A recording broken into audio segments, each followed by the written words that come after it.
Entrance Examination Kerala 8th rank, ICAR All India 3rd rank, IIT and JEE rank holder. He has inspired thousands of students through hundreds of career sessions and YouTube channel Unlearn with Ajmal. Let's invite Ajmal sir. പ്രധാനാധ്യാപകൻ Hariprasad sir, PTA ഭാരവാഹികൾ, പ്രിയപ്പെട്ട അധ്യാപകൻ, എൻ്റെ ഇന്നത്തെ ഈ ഒരു ഇവന്റിന്റെ ഏറ്റവും പ്രധാനപ്പെട്ട പ്രത്യേകത ഞാൻ പറഞ്ഞതുപോലെ ഏറ്റവും മിടുക്കരായിട്ടുള്ള LSSും USSും NMS ഒക്കെ നേടിയ എൻ്റെ മിടുക്കരായിട്ടുള്ള കുട്ടികൾ, നിങ്ങളുടെ സ്കൂളിൽ വരാനും നിങ്ങളൊക്കെ കാണാനും സാധിച്ചതിൽ വലിയ സന്തോഷമുണ്ട്. അത് താഴെ നമ്മുടെ ഹെഡ് മാസ്റ്ററുടെ മുമ്പിൽ ഇരുന്നപ്പോൾ അവിടെ നിങ്ങൾക്കൊക്കെ കിട്ടിയ അല്ലെങ്കിൽ നിങ്ങളുടെ സ്കൂൾ നേടിയ സയൻസ് ഫെയറിലും സോഷ്യൽ സയൻസ് ഫെയറിലും മാത്സ് ഫെയറിലും മറ്റ് ഒരുപാട് കാര്യങ്ങളിൽ നേടിയ സമ്മാനങ്ങളൊക്കെ കണ്ടപ്പോൾ സത്യം പറഞ്ഞാൽ വലിയ എക്സൈറ്റ്മെന്റ് ആണ് തോന്നിയത്.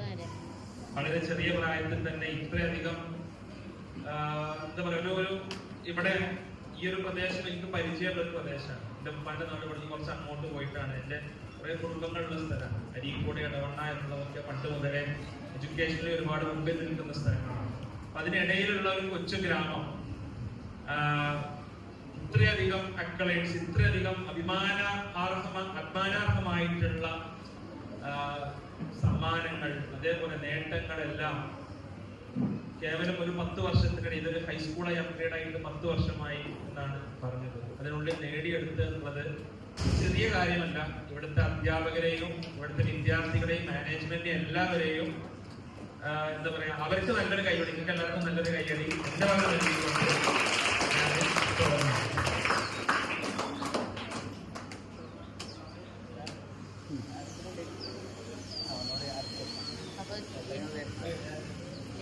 ഓക്കെ. യെസ്, അപ്പോ വലിയൊരു ഓഡിയൻസ് ആണ് എന്റെ മുമ്പിലുള്ളത്. ഒരു ക്ലാസ് എടുക്കുക എന്നുള്ളത്, സ്പെഷ്യലി ഉച്ചയ്ക്ക് ശേഷം നിങ്ങളെല്ലാവരും ഭക്ഷണമൊക്കെ കഴിച്ച് അല്ലേ, കുറച്ച് ക്ഷീണത്തിലല്ലേ ഉള്ളത്.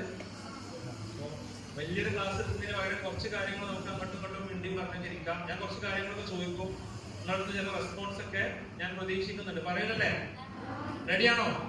Yes, okay. USS കിട്ടിയ ആളുകളാണ് മുമ്പിൽ ഇരിക്കുന്നതെന്ന് പറഞ്ഞു. ഞാനും 2004 എനിക്ക് USS കിട്ടി. 20 കൊല്ലമായി. എന്റെ പൈസ ഒന്നും ഇതുവരെ കിട്ടിയിട്ടില്ല. നിങ്ങൾക്കൊക്കെ കിട്ടിയോ? ഇല്ല, കിട്ടിയാരെങ്കിലുണ്ടോ? എനിക്കറിയില്ല, എപ്പോ കൊടുക്കും. കിട്ടിയിട്ടുണ്ട് അല്ലേ? ഓക്കെ, എന്റെ ഇതുവരെ കിട്ടിയിട്ടില്ല. 20 കൊല്ലമായി. എന്നാലും അത് വലിയൊരു അംഗീകാരമാണ് അല്ലേ? വലിയൊരു അംഗീകാരം. ഓക്കെ, ചെറിയൊരു ആക്ടിവിറ്റി ചെയ്തത് തുടങ്ങാം. റെഡിയാണോ? എല്ലാരും എണീറ്റുണ്ടോ? എല്ലാരും എണീറ്റ് കണ്ണടക്കും. അപ്പുറത്ത് പുറത്ത് നോക്കരുത്. കണ്ണടച്ചോ? ഇല്ല. കണ്ണടച്ചാൽ യെസ് പറയാം. ഓക്കെ, ഞാൻ പറയുന്ന ഇൻസ്ട്രക്ഷൻ അതേപോലെ ചെയ്യണം. ഞാൻ സ്റ്റാർട്ട് എന്ന് പറയുമ്പോ നിങ്ങളെ സമയം തുടങ്ങും. സമയം തുടങ്ങി 1 മിനിറ്റ് ആവുമ്പോൾ ഇവിടെ ഇരിക്കണം. ഞാൻ വേറെ ഒന്നും പറയില്ല. 1 മിനിറ്റ് എപ്പോഴാവാന്ന് നിങ്ങൾ കണ്ടുപിടിക്കണം. 1 മിനിറ്റ് ആകുമ്പോൾ വാച്ച് നോക്കരുത്. ചിലങ്ങനെ വാച്ചൊക്കെ നോക്കണ്ട്. 1 മിനിറ്റ് ആകുമ്പോൾ എല്ലാവരും ഇരിക്കണം. ഓക്കെ, റെഡിയാണോ? സ്റ്റാർട്ട്.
2, 3, 4, 5 ആൾക്കാർ, 6 ആൾക്കാർ ഗേൾസ് അല്ലേ?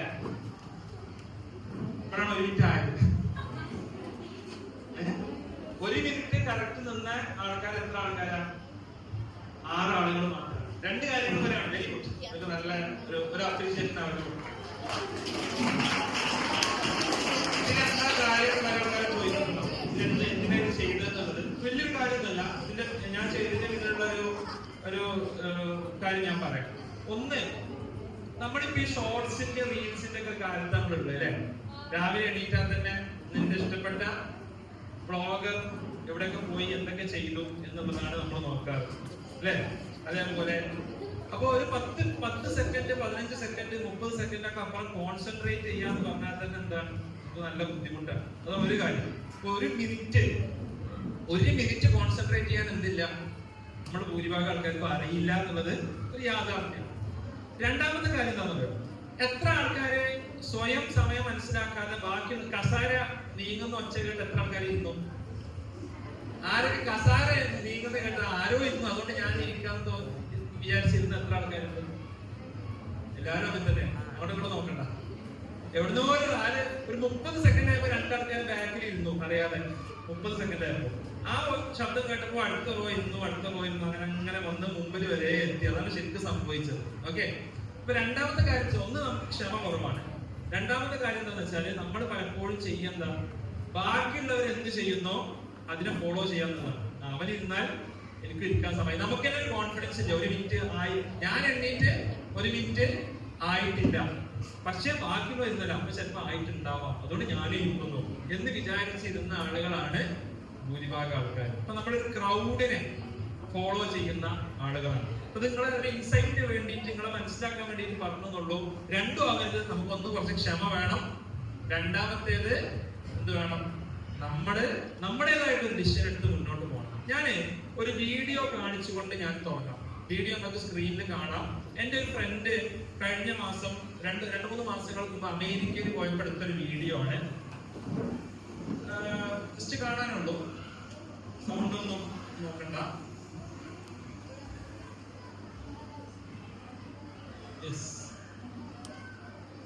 അപ്പൊ പുള്ളി എന്താ സംഭവിച്ചു വെച്ചാല്, അദ്ദേഹം US പോയപ്പോ ഒരു ടാക്സി പിടിച്ചു, എയർപോർട്ടിൽ പോയത്. അപ്പൊ ടാക്സി വന്ന് കണ്ട നമ്മള് എന്താ ടാക്സിയുടെ പ്രത്യേകത? ഓട്ടോമാറ്റിക്. എന്ത് ഓട്ടോമാറ്റിക്? ഗിയർ ഓട്ടോമാറ്റിക്കാ? ഡ്രൈവർ ഇല്ല. കാണുന്നുണ്ട് ബാക്കില്? കാണുന്നുണ്ട് അല്ലേ? ഡ്രൈവർ ഇല്ല. അതിങ്ങനെ സിഗ്നലൊക്കെ നോക്കി അതിങ്ങനെ തിരിയുന്നു, അത് പോകുന്നു.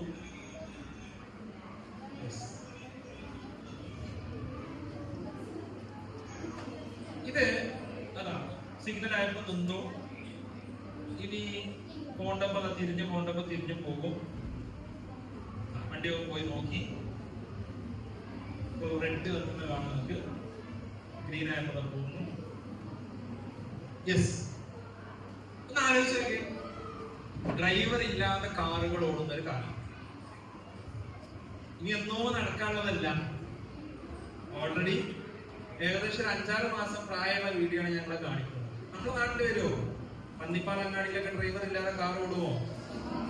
ഇല്ലാന്നാണ് വിചാരിക്കുന്നത്. കുറച്ചു കാലം കഴിഞ്ഞാൽ ഓടും അല്ലേ? ഞങ്ങളോട് ചോദ്യം ചോദിക്കട്ടെ, നിങ്ങൾ അത്ര വലിയ ബുദ്ധിമാന്മാരാണെന്നൊക്കെ നിങ്ങൾ സാറ് പറഞ്ഞത്, നിങ്ങൾ കണ്ടുപിടിക്കാൻ നോക്കട്ടെ. ചോദിക്കട്ടെ, ഉത്തരം പറയോ?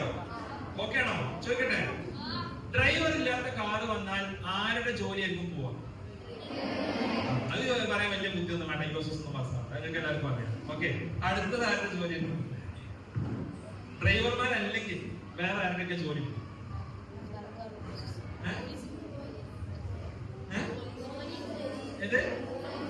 Traffic police. ഓക്കെ. പിന്നെ കുറച്ചുകൂടി വേണം. ഡ്രൈവർ ഇല്ലാത്ത കാറുകൾ വന്ന ആരൊക്കെ ജോലി നാട്ടിൽ പോകും? പന്നിപ്പാലങ്ങാടിയിൽ ഡ്രൈവർ ഇല്ലാത്ത കാർ വന്നാൽ ആരുടെയൊക്കെ ജോലി കൊടുക്കും? ആര്? ഓട്ടോറിക്ഷക്കാരാ? വേറെ ആരാണ് ഡ്രൈവർ ഇല്ലാത്ത കാർ വന്ന ആരൊക്കെ ഇവിടെ പുതിയൊക്കെ വർക്ക് ചെയ്തിട്ടുള്ള?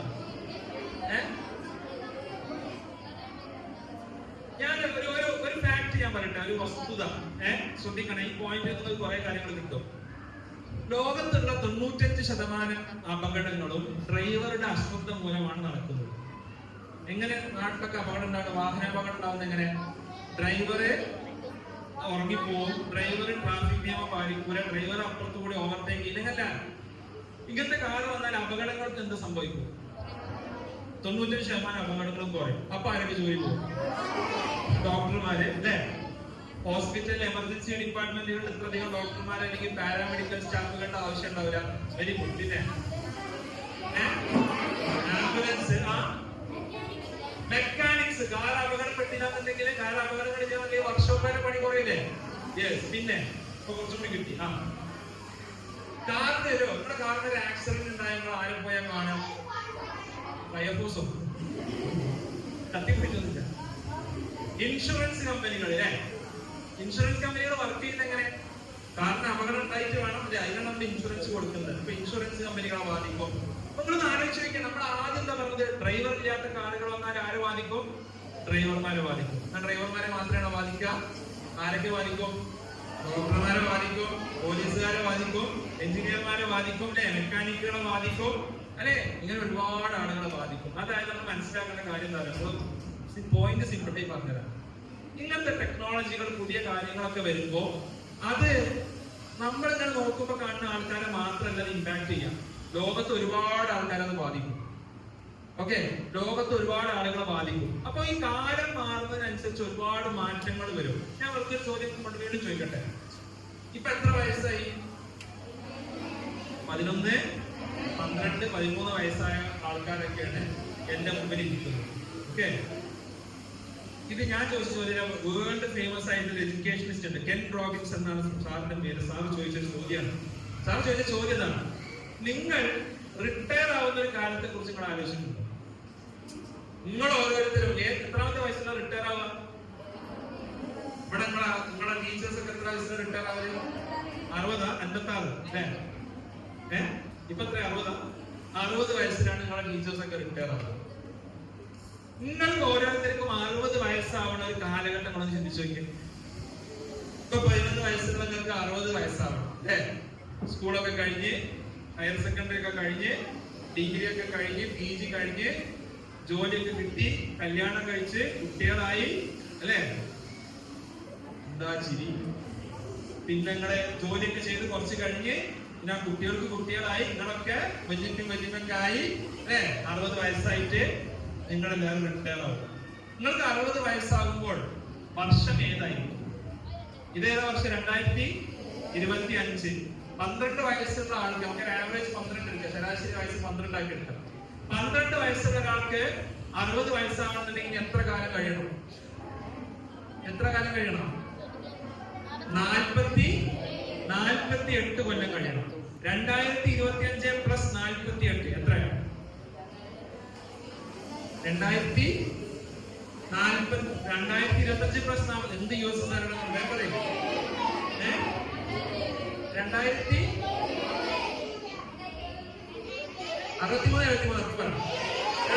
ഉറപ്പിച്ചോ? 2073 അല്ലേ? 2073. ഈ ചോദ്യം നിങ്ങൾ ചോദിക്കട്ടെ, ഇത്ര ചോദിച്ചാൽ പോലെ അല്ലേ? 2073 ഈ ലോകത്ത് എന്തൊക്കെ മാറ്റങ്ങൾ വന്നിട്ടുണ്ടോ? ഫുൾ AI ടെക്നോളജി വന്നിട്ടുണ്ടാവും. ഇലക്ട്രിക് വെഹിക്കിൾസ് ഒക്കെ വരാൻ 2073 വരെ കാത്തിക്കണോ? Fully electric. നിങ്ങളെ സ്കൂൾ ഹാളിൽ എന്തൊക്കെ മാറ്റങ്ങളുണ്ട്? ഈ സ്ക്രീനൊക്കെ ഞാൻ കണ്ടിട്ടുണ്ട്. ഫാനൊന്നും ഉണ്ടാവില്ല. AC ഒക്കെ വരാൻ 2073 വരെ കാത്തിക്കണം. നമ്മൾ കുറച്ചുകൂടി കാത്തില്ലെങ്കിൽ മക്കളെ സ്കൂളിൽ ഉണ്ടാവില്ല. എന്തിനാ സ്കൂൾ 2073?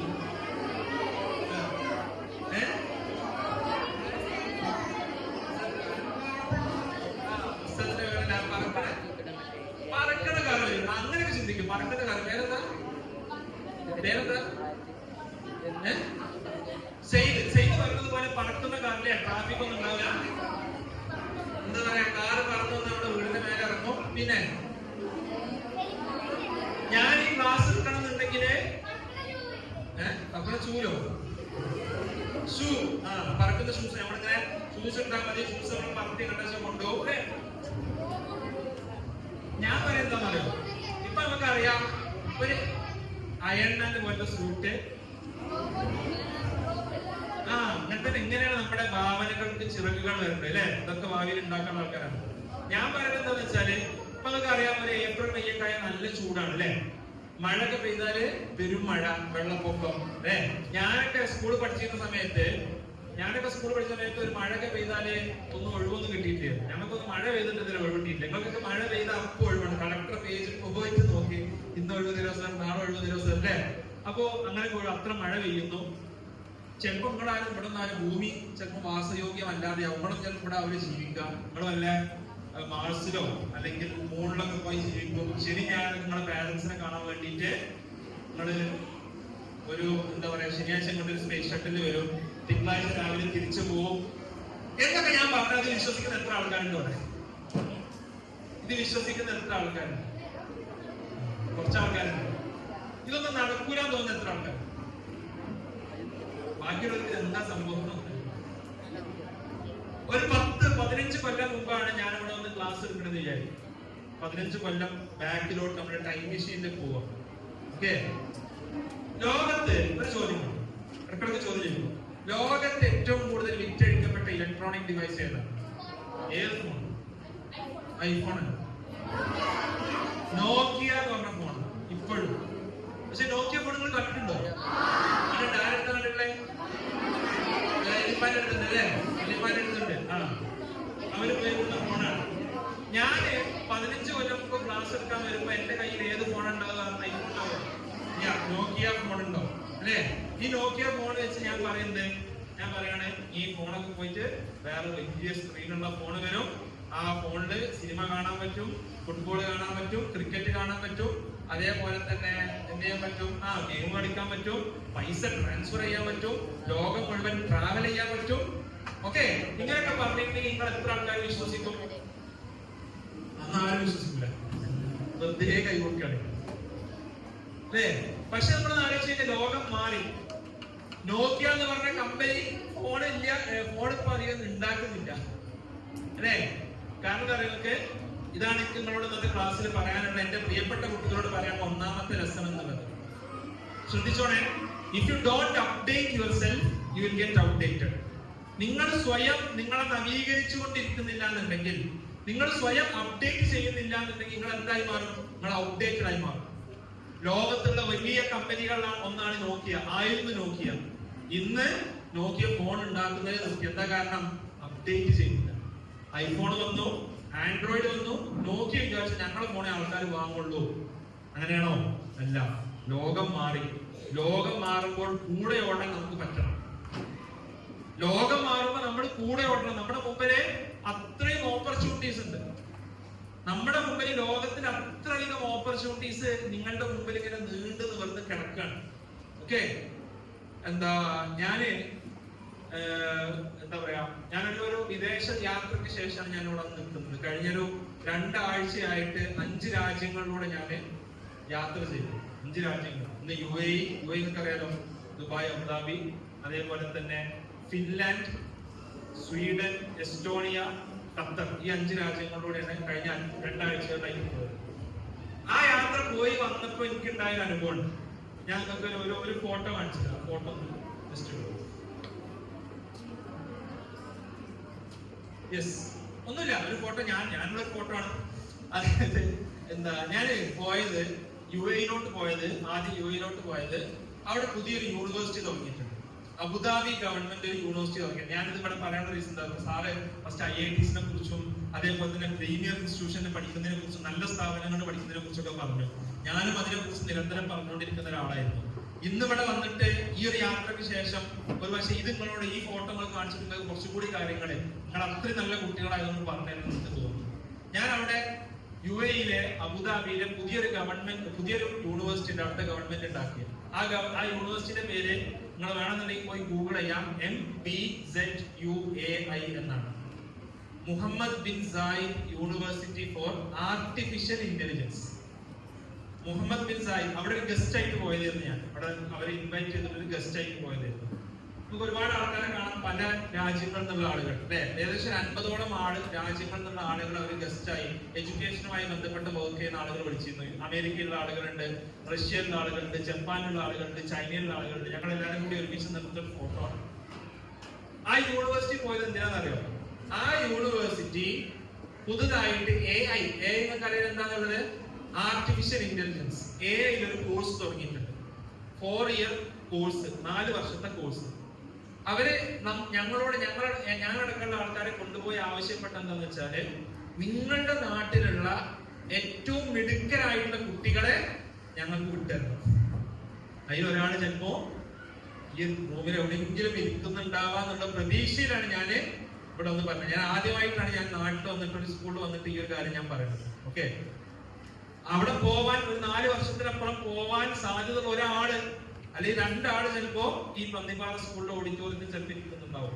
ആ കോഴ്സിന്റെ പ്രത്യേകത എന്ന് പറഞ്ഞാല്, ആ കോഴ്സിന്റെ ഫീസ്, ആ കോഴ്സ് 112 കുട്ടികൾക്കാണ് അവർ അഡ്മിഷൻ കൊടുത്തിട്ടുണ്ട് ഈ വർഷം. ഇതില് 40 രാജ്യങ്ങളിൽ നിന്നുള്ള കുട്ടികളുണ്ട്. 40 രാജ്യങ്ങളിൽ നിന്നുള്ള 100 ആളുകൾ, 112 ആളുകൾ പഠിക്കുന്നത് നിങ്ങൾ ആലോചിച്ച് നോക്കുക. ഒരു വർഷത്തെ കോഴ്സിന്റെ ഫീസ് എത്ര നിങ്ങൾക്ക്? $45,000 ആണ്. $1 എന്ന് പറഞ്ഞാൽ 90 രൂപയാണ്. അപ്പൊ $45,000 എന്ന് പറഞ്ഞാൽ ഏകദേശം 40 ലക്ഷം രൂപയാണ് ഒരു വർഷത്തെ ഫീസ്. അപ്പൊ 4 വർഷത്തേക്ക് എത്രയായി ഫീസ്? ഒരു വർഷം 40 ലക്ഷം രൂപയാണെങ്കിൽ 4 വർഷത്തേക്ക് എത്രയായി? 16 ലക്ഷം. 160 ലക്ഷം എന്താ സംഖ്യ? 1,60,00,000. 1,60,00,000 രൂപയാണ് ഫീസ്. പക്ഷേ അബുദാബി ഗവൺമെന്റ് ഒരു കുട്ടിയുടെ അടുത്തുനിന്ന് 1 രൂപ പോലും വാങ്ങുന്നില്ല. Completely free. ഈ പറഞ്ഞ എല്ലാ കുട്ടികളെയും ഫ്രീ ആയിട്ട് ഗവൺമെന്റ് പഠിപ്പിക്കണം. എന്നാ പോവല്ലേ? ഈ സ്പിരിറ്റ് ആണ് വേണ്ടത്. പക്ഷെ പോണമെന്നുണ്ടെങ്കിൽ അങ്ങനെ പറഞ്ഞിട്ട് പോയി ഞാൻ വരട്ടെന്ന് വെച്ചാൽ പോകാൻ പറ്റുമോ? അത് പറ്റില്ല. 113 കുട്ടികളെ ഫ്രീ ആയിട്ട് 1.5 കോടി രൂപയിലധികം വില വരുന്ന കോഴ്സ് ഫ്രീ ആയി പഠിപ്പിക്കാണ്. അവരുടെ റൂമിൽ ഞാൻ പോയി, റൂമില് ഫുള്ള് ഫെസിലിറ്റീസ്, അതായത് റൂമില് അവര് റൂം വിട്ട് വന്നിട്ട് അതിന് ഫ്രിഡ്ജ്, അതേപോലെ തന്നെ വാഷിംഗ് മെഷീൻ, എല്ലാ സൗകര്യങ്ങളും റൂമിന്റെ ഉള്ളില്, അതും ഫ്രീ. അവിടുത്തെ ഭക്ഷണവും ഫ്രീ. അങ്ങനെയുള്ള ഒരു യൂണിവേഴ്സിറ്റി, AI വേണ്ടി സ്ഥാപിക്കപ്പെട്ട ഫസ്റ്റ് യൂണിവേഴ്സിറ്റി. ഞാൻ പറഞ്ഞത് അറിയാം, ആരെങ്കിലും മനസ്സിലൊരു ആഗ്രഹം ഉറപ്പിക്കാൻ വേണ്ടി ഞാൻ പറഞ്ഞു. നിങ്ങൾ എത്ര ആൾക്കാരും മനസ്സിലൊരു ആഗ്രഹം വന്നു എന്ന് ഞാൻ പറഞ്ഞു? അറിയില്ല, എനിക്കറിയില്ല. പക്ഷെ അവിടെ പോകണം എന്നുണ്ടെങ്കിൽ അവർ പറഞ്ഞ ക്രൈറ്റീരിയ എന്താണെന്ന് വെച്ചാൽ, ഏതെങ്കിലും ഒരു മേഖലയിൽ എക്സലൻസ് തെളിയിച്ച ആൾക്കാരാണ് ഇവിടെ വരേണ്ടത്. ഓക്കെ, നിങ്ങൾ AI, നിങ്ങൾക്ക് ഭാവിയിലൊക്കെ AI-നെ കുറിച്ചൊക്കെ പഠിക്കാൻ ആഗ്രഹം, കൂടുതൽ ആഗ്രഹമുള്ള ആൾക്കാർ ഇവിടെ ഉണ്ടോ? ഉണ്ടെങ്കിൽ ഞാൻ ബാക്കി പറയാം. ഉണ്ടോ? പറയണോ? യെസ്. AI നിങ്ങൾ പഠിക്കണം എന്നുണ്ടെങ്കിൽ നിങ്ങൾക്ക് ഏറ്റവും പ്രധാനപ്പെട്ട സബ്ജക്ട് ഏതാണ് സ്കൂളിലെ? മാത്തമാറ്റിക്സ് ആണ്. IT അല്ല, മാത്സ് ആണ്. മാത്സ് വെറുക്കുന്ന എത്ര ആൾക്കാരുണ്ട്? ഒരാള്, 2 ആള്. മാത്സ് ടീച്ചർ ഉണ്ടോ നോക്കിയാൽ. മാത്സ് ഇഷ്ടപ്പെടുന്ന എത്ര ആൾക്കാരുണ്ട്? Very good. ഞാൻ റൈറ്റ് ഓഡിയൻസ്. ഞാൻ അവിടുന്ന് ഒരു ഇന്ത്യക്കാരി പെൺകുട്ടിയെ പരിചയപ്പെട്ടു. അവിടെ അഡ്മിഷൻ കിട്ടിയ ഒരു ഇന്ത്യക്കാരി പെൺകുട്ടിയുണ്ട്. ആ പെൺകുട്ടി കാശ്മീർ എന്നുള്ളൊരു പെൺകുട്ടിയാണ്. അഫ്സ എന്നാണ് അവളുടെ പേര്. അപ്പൊ ഞാൻ അവളോട് ചോദിച്ചു, എങ്ങനെയാണ് അവിടെ അഡ്മിഷൻ കിട്ടിയത്? അവള് പറഞ്ഞു 2 കാര്യങ്ങൾ. ഒന്ന്, INMO എന്ന് പറഞ്ഞൊരു പരീക്ഷ ഉണ്ട്. നിങ്ങൾ കേട്ടിട്ടുണ്ടോ? ഇല്ലല്ലോ. നിങ്ങളുടെ LSS കേട്ടിട്ടുണ്ട്, USS കേട്ടിട്ടുണ്ട്, NMMS കേട്ടിട്ടുണ്ട് അല്ലെ? നിങ്ങൾ അടുത്തതായിട്ട് എഴുതേണ്ട പരീക്ഷകളിലൊന്നാണ് INMO. INMO എന്ന് വെച്ചാല് Indian National Mathematics Olympiad. INMO ആരെങ്കിലും നിങ്ങളെ മനസ്സിൽ വേണേ.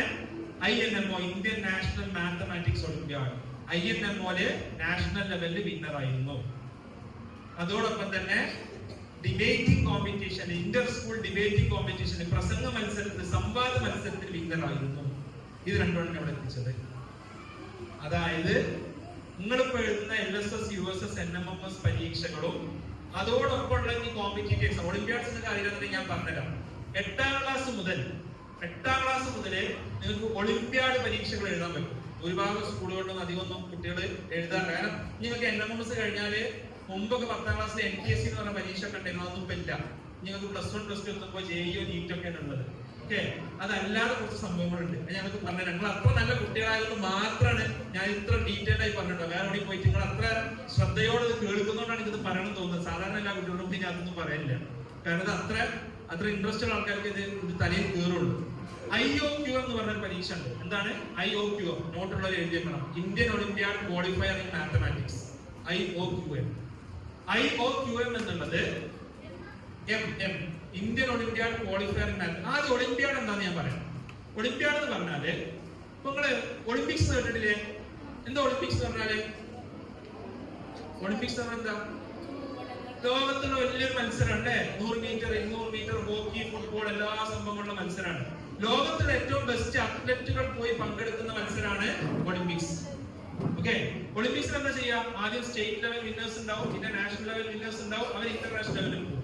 ഇതേപോലെ തന്നെ ലോകത്തിലെ ഏറ്റവും പ്രതിഭകളായിട്ടുള്ള കുട്ടികളെ കണ്ടെത്താനുള്ള മത്സരമാണ് ഒളിമ്പ്യാഡ്. ഏറ്റവും പ്രതിഭകളായിട്ടുള്ള ഏറ്റവും മിടുക്കരായിട്ടുള്ള കുട്ടികളെ കണ്ടെത്താനുള്ള മത്സരമാണ് ഇത് ഒളിമ്പ്യാഡ്. ഓക്കെ, ഒളിമ്പ്യാഡിന്റെ ആദ്യത്തെ സ്റ്റേജ് മാത്സ് ഒളിമ്പ്യാഡ് ഉണ്ട്, സയൻസ് ഒളിമ്പ്യാഡ് ഉണ്ട്. നിങ്ങളുടെ പ്രായത്തിൽ നിങ്ങൾക്ക് എഴുതാവുന്ന 2 പരീക്ഷകൾ ഞാൻ പറയാം. 8ാം ക്ലാസ് മുതൽ ഒന്ന് IOQM, Indian Olympiad Qualifier in maths. അത് മാത്സ് ഒളിമ്പ്യാഡിന്റെ ഫസ്റ്റ് ഘട്ടമാണ്. മാത്സ് ഒളിമ്പ്യാഡിന്റെ ഫസ്റ്റ് ഘട്ടം ക്വാളിഫൈ ചെയ്യാൻ ഇത്തവണ വേണ്ടി വന്ന മാർക്ക് 120 മാർക്കാണ് ഇത്തവണത്തെ ക്വാളിഫൈ മാർക്ക്. 100ന് 20 മാർക്ക്. ഇപ്രാവശ്യം USS എത്രയായിരുന്നു? 79. എത്ര മാർക്കായിരുന്നു ക്വാളിഫിക്കേഷൻ? സോറി, USS 63 മാർക്ക് അല്ലേ? NMMS ആണ്. കുറച്ച് കാര്യം. അപ്പോ 20 മാർക്ക് മതി. പക്ഷെ 20 മാർക്ക് കിട്ടണം എന്നുണ്ടെങ്കിൽ നല്ല ബുദ്ധിമുട്ടാണ്. അതുകൊണ്ട് ഒരു വർഷം കുറച്ച് ആൾക്കാരൊക്കെ ക്വാളിഫൈ ചെയ്യും. ഈ IOQM കഴിഞ്ഞ് പിന്നെ RMO, regional maths Olympiad stage ഉണ്ട്. അതും കഴിഞ്ഞ് നാഷണൽ ലെവലാണ് INMO.